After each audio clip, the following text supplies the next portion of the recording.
Hello दोस्तों, तो कैसे हैं आप सब। तो आज की इस वीडियो में हम लोग देखने वाले हैं क्या, समास। तो हम लोग पिछली वीडियो में देख लिए थे कि द्विगु समास है क्या ना। पिछली वीडियो में हम लोग क्या देख लिए थे, द्विगु समास है क्या। अगर पिछली वीडियो नहीं देखे हैं तो प्लीज एक बार पिछली वीडियो देखकर यहाँ तक ही आइएगा। चलिए तो एक बार फिर से रिवाइज कर लेते हैं कि द्विगु समास है क्या। तो याद रखिएगा कि द्विगु समास बोलता है, द्विगु समास बोलता है कि एक पद चाहे पूर्व पद चाहे एक पद, उसका संख्यावाचक होना चाहिए। कौन वाचक होना चाहिए? एक पद कौन होना चाहिए? संख्यावाचक होना चाहिए। जैसे में चौराहा, त्रिवेणी ना, दशानन, ये सब क्या होना चाहिए? संख्यावाचक होना चाहिए। जैसे कह रहा है कि त्रिवेणी, तीन वेणियों का समूह। चौमासा, चार मासों का समूह। नवरात्र, नौ रातों का समूह ना। तो अगर पहला पद संख्यावाचक होगा तभी तो उसको द्विगु समास बोलेंगे। अगर पहला पद संख्यावाचक नहीं होगा तो उसको द्विगु समास नहीं कहेंगे। चलिए यहाँ तक हो गया, तो यस लिख के भेज दीजिए। चलिए आगे चलते हैं ना। तो आगे कहता है कि तत्पुरुष के भेद होता है। तो वो हम बता दिए तत्पुरुष के भेद। तो हमको ये सब अलोप तत्पुरुष समास नहीं पढ़ना, सिर्फ हमको पढ़ना है नए तत्पुरुष समास, नए नए समास के बारे में। तो याद रखिएगा कि जिस समास में पूर्व पद अगर न आता है, जिस समास में पूर्व पद अगर न आता है उसी को हम लोग बोलते हैं नए समास। उसी को कौन बोलते हैं? नए समास। जैसे में अछूत, न छूत, अनहोनी, न होनी, अजान, न जान, न अजान, न जान, न कुछ कह रहा है कि अजान, अजान एक तोड़ेंगे तो कुछ आएगा न जान, न जान, अनहोनी, न होनी। जिसमें न शब्द का प्रयोग आ गया उसी को बोलते हैं हम लोग नए समास। उसी को कुछ बोलते हैं हम लोग नए समास कहते हैं ना। चलिए आगे, यहाँ तक हो गया। चलिए आगे, आगे कहता है कि द्वंद्व समास होता कुछ है। द्वंद्व समास, द्वंद्व समास होता कुछ। तो याद रखिएगा कि अगर अगर अगर दोनों पद प्रधान हो, अगर समास में, अगर समास में दोनों पद प्रधान हो, दोनों पद क्या हो? प्रधान हो। दोनों पद प्रधान हो तो उसी को कहते हैं हम लोग द्वंद्व समास। उसी को हम लोग कहते हैं द्वंद्व समास। जैसे करा कि उसकी परिभाषा देख लेते हैं कि वह समास जिसमें दोनों पद प्रधान हो और उसे द्वंद्व कहते हैं। इसमें दोनों के बीच और, तथा, अथवा, या का प्रयोग होता है। जैसे में हानि लाभ, हानि और लाभ, राजा रंक, राजा और रंक, माता पिता, माता और पिता, भीमार्जुन, भीम और अर्जुन, न्यूनाधिक, न्यून और अधिक, लव कुश, लव और कुश, देवासुर, देव और असुर। ना तो वही बोल रहे हैं कि इसमें अगर या अथवा या और का प्रयोग होता है उसी को हम लोग कौन सी कहते हैं? द्वंद्व समास। लेकिन बीच में प्रयोग होना चाहिए। कहाँ प्रयोग होना चाहिए?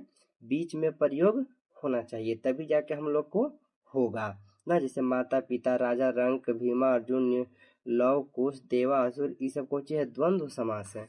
दोनों पद इसमें कौन है? प्रधान है। क्या है? दोनों पद प्रधान है। चलिए यहाँ तक हो गया ना। तब चलते हैं आगे। आगे कुछ ये कहता है कि अव्ययी भाव समास क्या होता है। क्या होता है अव्ययी भाव समास? तो कह रहा है कि वह समास जिसका पूर्व पद प्रधान अवयव हो या अवयव समास कहते हैं। या कोची हो? अवयव हो ना। पूर्व पद क्या हो? अवयव। जैसे यथाशीघ्र, जितना शीघ्र हो सके, तो पूर्व पद कोची है? ये सब पूर्व को, ये सब कोची है? अवयव न है। कह रहा है कि आजीवन, जीवन भर, यथामति, मति के अनुसार, यथा रुचि, रुचि के अनुसार, प्रतिदिन, प्रतिदिन।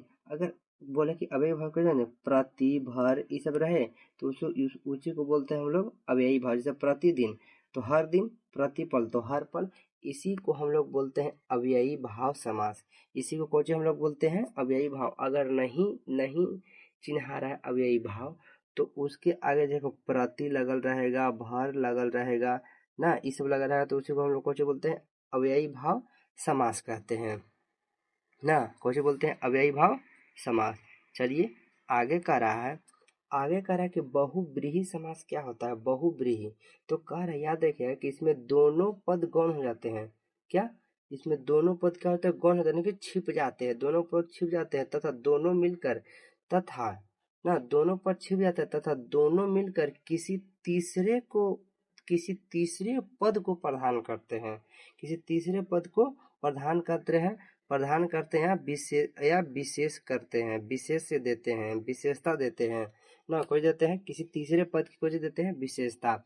एक बार फिर से कि जो बहुब्रीहि समास है, इसमें दोनों पद छिप कर, दोनों पद क्या हो जाता है, छिप कर तीसरे पद की विशेषता देते हैं, तीसरे पद की कोई देते हैं विशेषता देते हैं, उसी को हम लोग बोलते हैं बहुब्रीहि समास, उसी को हम लोग बोलते हैं बहुब्रीहि समास। जैसे हम परिभाषा में कुछ कह रहा है कि जिसमें दोनों पद गौण होते हैं तथा ये दोनों मिलकर किसी तीसरे पद की विशेषण होते हैं या तीसरा पद प्रधान होता है, उसे कुछ बोलते हैं बहुब्रीहि समास कहते हैं। उसे क्या बोलते हैं हम लोग, बहुब्रीहि समास। जैसे पीताम्बर, पीला है वस्त्र जिसका, जैसे श्री कृष्ण। तीसरा आया ना पद, दीर्घ बाहु, लंबी भुजाएं हैं जिसकी, यानी कि विष्णु जी, किसकी, विष्णु जी।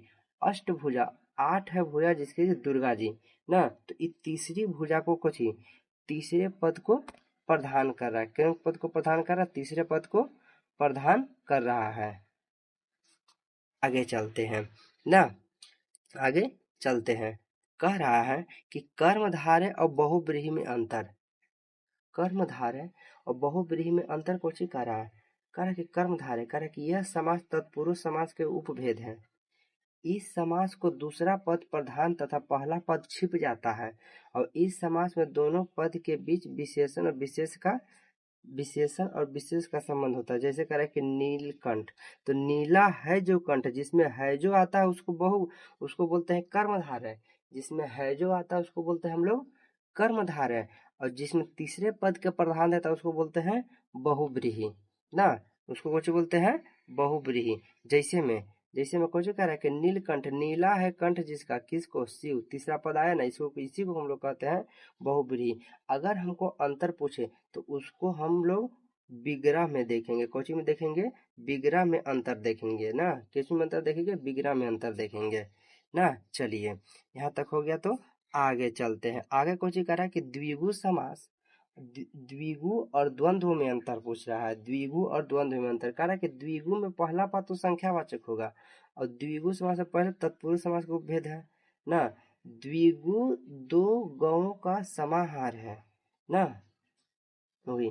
चलिए अर्थ द्वंद्व समास में दोनों पद कौन होते हैं, प्रधान होते हैं, दोनों पद प्रधान होते हैं। जैसे खट्टा मीठा, एकदम नहीं तो उल्टा आएगा, नहीं तो क्या आएगा, उल्टा शब्द आएगा। खट्टा मीठा, माता पिता ना, वही बोलते हैं। और याद हो जाएगा कि द्विगु शब्द में पहला पद संख्या, जैसे चौराहा, तो ये अपने आप याद हो जाएगा कि चौराहा है, चार रास्ता। और जैसे पर्यायवाची शब्द आएगा, नहीं उल्टा शब्द आएगा, क्या आएगा, उल्टा शब्द आएगा, तो उसको बोलते हैं हम लोग, क्या बोलते हैं, उसको बोलते हैं हम लोग द्वंद्व समास। उसको कुछ बोलते हैं द्वंद्व, जैसे खट्टा मीठा माता पिता, इसको कुछ बोलते हैं द्वंद्व समास। और जैसे संख्यावाचक आएगा उसको बोलते हैं द्विगु समास, वो कुछ बोलते हैं द्विगु समास। चलिए अब कह रहा है कि अव्ययी भाव समास एवं बहुब्रीहि समास में अंतर। तो कह रहा है कि अव्ययी भाव समास, कह रहा है कि अव्ययी भाव ना, तो अव्ययी भाव समास में पूर्व पद प्रधान, जैसे भर माने पूरा, पूरी शक्ति से। बहुब्रीहि में कोई तीसरा पद प्रधान होता है। अभी तो बताए हम कि पीताम्बर, पीला है वस्त्र जिसका, श्री कृष्ण ना। दशानन, 10 आनन है जिसके, यानी कि के रावण ना, रावण। तो ये यहाँ तक हो गया आपका, हो गया ये द इंड खत्म हो गया आपका, ये क्या हो गया आपका, खत्म। अगर वीडियो पसंद आए तो लाइक शेयर जरूर कीजिएगा। धन्यवाद।